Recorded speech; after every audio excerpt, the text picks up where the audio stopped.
कुणाच्या बापाला घाबरणार नाही. अभिजित दिपकेंच्या आईवडिलांचा पारा चढला. सोनम वांगचुक यांच्या आंदोलनापासून दिल्लीतील संघर्ष आणखीच वाढलाय. आता कॉक्रोच जनता पार्टीचे संस्थापक अभिजित दिपके यांनीही आमरण उपोषणाची घोषणा केली. अभिजित यांच्या या निर्णयानंतर त्यांच्या कुटुंबियांची भावनिक प्रतिक्रिया समोर आली. मुलाच्या या कठोर निर्णयाबाबत आईवडिलांनी चिंता व्यक्त केली असून थेट पंतप्रधान नरेंद्र मोदी यांच्यावर त्यांनी हल्लाबोल केलाय. नेमकं घडले काय ते सविस्तर पहा. त्यापूर्वी चॅनलवर नवीन असाल तर चॅनलला सबस्क्राईब करून बेल आयकॉनवर क्लिक करा. भारतीय लोकांची चूक आहे.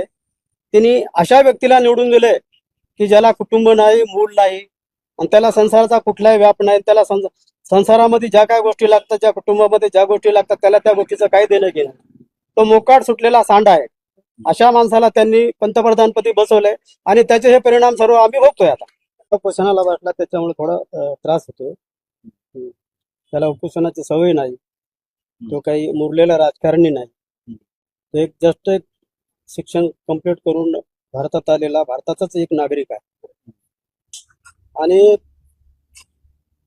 जे काही तो न्यूज पेपर जो लीक झाला त्याच्यामध्ये ज्या काही आत्महत्या केल्या आणि माननीय सुप्रीम कोर्टाचे न्यायमूर्ती त्यांनी एक काही कॉमेंट केलं. त्याच्या अनुषंगाने त्यांनी एक उपराधात्मक कॉक्रोच वगैरे काहीतरी पार्टी काढली आणि त्याला 7-8 दिवसामध्येच 22 लाख लोकांचा 2.25 कोटी लोकांनी सपोर्ट केला. आणि त्या विद्यार्थ्यांनी याला अपील केलं की तू तिथे बसून हवेत काय गप्पा करतो, इकडे ये इंडियामध्ये आणि इथे तुला काय करायचं ते कर. म्हणजे तो इथे त्या भावनेच्या भरात इथं आलेला आहे. तो मी त्याला खूप रिक्वेस्ट केली होती की इकडे येऊ नको, तू भारतातलं वातावरण काय सध्या चांगलं नाहीये. मी त्याला सांगितलं होतं इथलं सरकार चांगलं नाहीये, हेच सुद्धा सांगितलं होतं त्याला लोकांचे. कारण यापूर्वी जे काही आंदोलनं झाले, जे कोणी उपोषणाला बसले, ते GD अग्रवाल वगैरे ते आम्ही सर्व वाचत होतो घटना. मेला व्यक्ती तो, त्याची कोणी काळजी नाही घेतली. तो गंगा शुद्धीकरणासाठी हे सर्व माहीत असताना अनेक सुशिक्षित एक जिम्मेदार नागरिक असताना हे त्याला सांगत होतो की मी तुला एवढा कर्ज काढून जे पाठवलंय तर तू इकडे येऊ नको, तिकडे चांगला सेटल हो आणि आपलं सुखी जीवन जग. पण त्यांनी ते ऐकलं नाहीये आणि तो इकडे आलाय आणि आता तो उपोषणाला बसलाय तिथे. तर जसं सोनम वांगचुक सरांना त्यांनी अचानक रात्री सकाळी उचलून नेलंय. आता ते त्याच्यावर काय ट्रीटमेंट करतायत काय नाही माहित नाही मला, कारण यांची नियत काय चांगली नाहीये. यांनी ज्या अर्थी उचलून नेलंय, यांना काय तिथे दिल्ली आणि ते त्यांचं काय जंतर मंतर काय असं 300-400 किलोमीटर नव्हतं, जास्तीत जास्त 3-4 किलोमीटरवर असेल.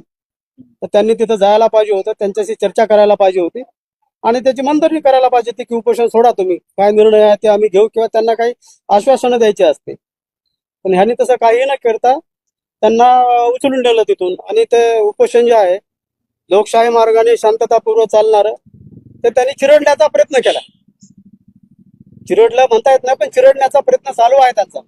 ही लोकशाहीमध्ये भारतीय लोकांची चूक आहे.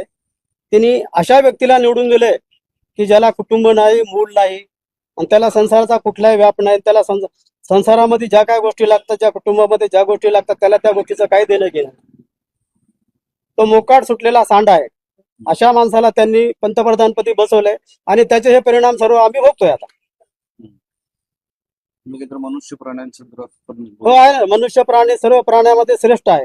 जे काय पृथ्वी तलावर जेवढे जनजाती आहेत त्याच्यामध्ये गाढव आले, डुक्कर आले, बैल आले, कुत्रे, मांजरे सर्व आले. त्याच्यामध्ये मनुष्य प्राणी सर्वात श्रेष्ठ आहे. त्याला विचार करायची त्याच्यामध्ये क्षमता आहे, निर्णय घ्यायची क्षमता आहे, त्याला बदल करायची त्याच्यामध्ये क्षमता आहे. की त्या प्राण्यापैकी एक नरेंद्र मोदी या प्राण्याला परमेश्वराने सुबुद्धी द्यावी की या मुलांचं ऐकावं त्यांनी आणि त्या धर्मेंद्र प्रधानचा राजीनामा घ्यावा. तिथं दुसऱ्या बसवा ना तुम्ही. ते काय म्हणतात का दुसरं बसूच नका. तर ते नरेंद्र मोदी या प्राण्यांना परमेश्वराने त्याला सुबुद्धी द्यावी, मला एवढंच म्हणायचं. बघताय ना तुम्ही काय काय तुम्हाला दिसत नाही का? तुम्ही कव्हर करा ना भारतामध्ये काय काय ठीक. प्रत्येक पेपर फुटतोय. किती पेपर फुटले, किती जणांना अरेस्ट झाले. आता मीच ते युट्यूब वरून बघतोय आणि कलमा अशा टाकतात की त्याला जमानत भेटली पाहिजे. कारण माझा मुलगाच उपोषणाला बसलाय, मला एकच मुलगा आहे. त्याचं जर काय बरं वाईट झालं तर मग मला करायचं का? मी सुद्धा त्याच्या तिथे उपोषणाला बसणार. इतके दिवस मला भीती वाटत होती. मी विचार करत होतो, मी कुणाला मुलाखत वगैरे फक्त 19 का 20 तारखेला मुलाखत दिली होती. त्याच्यानंतर मी कोणत्याही मीडियाशी बोललो नाही, कुठेही गेलो नाही, मी कुणाला वाच्यता केली नाही. आता माझी सर्व भीती मरून गेलेली आहे माझी. आता मी कुणाच्या बापाला घेणार नाही. लोकशाही मार्गाने मला जे काय त्याच्या वडील म्हणून त्याला सपोर्ट करायचा आहे ते मी सपोर्ट करणार आहे. आणि मी त्या भारतीय समाजाला सुद्धा आवाहन करणार आहे की तुम्ही सुद्धा रस्त्यावर यायला पाहिजे. किती दिवस घेऊन जीवन जगणार आहे तुम्ही? आणि कशासाठी घ्यायचं? जे सत्यासाठी आम्ही आता लढणार. माझ्या मागे कुणी येऊ नये. मला तर माझ्या मुलाच्या पाठीमागे राहावं लागणार. लोकशाही धोक्यात आल्याचं तुम्हाला वाटतं? लोकशाही धोक्यात आलेली. यांना वन नेशन वन पार्टी पाहिजे. चायना सारखं यांचं चाललंय की चायना सारखं, जसं चायनामध्ये दुसरी पार्टी येतच नाही. रशियामध्ये सुद्धा तेच आहे. व्लादिमीर पुतीन एकटाच निवडून येतो. दुसरं तिथं कोणीच निवडून येत नाही. चायनामध्ये सुद्धा दुसरं कोणीच निवडून येत नाही. यांची तसं हे आहे, चालले तसं त्या मार्गाने भारत चाललेला आहे. त्याची सुरुवात झालेली आहे. आता त्याला यश मिळतंय नाही मिळतंय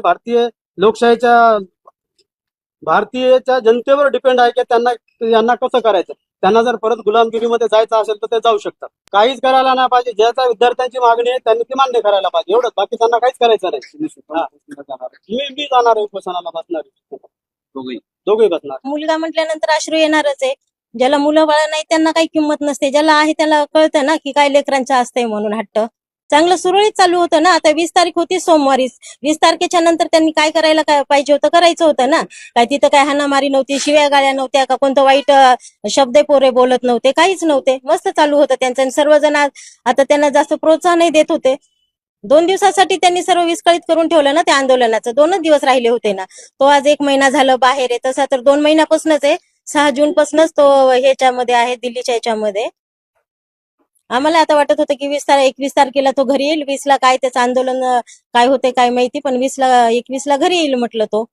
त्यांनी चिरडून टाकलं. सकाळी सरांना गपचूप नेलं ना. आता सरांनी कालच सांगितलं ना, सगळं चांगले आहे बाबा, मी 20 तारखेपर्यंत मला काही होणार नाहीये, पण तुम्ही हे करा म्हणे, आंदोलन सुरू ठेवा म्हणे.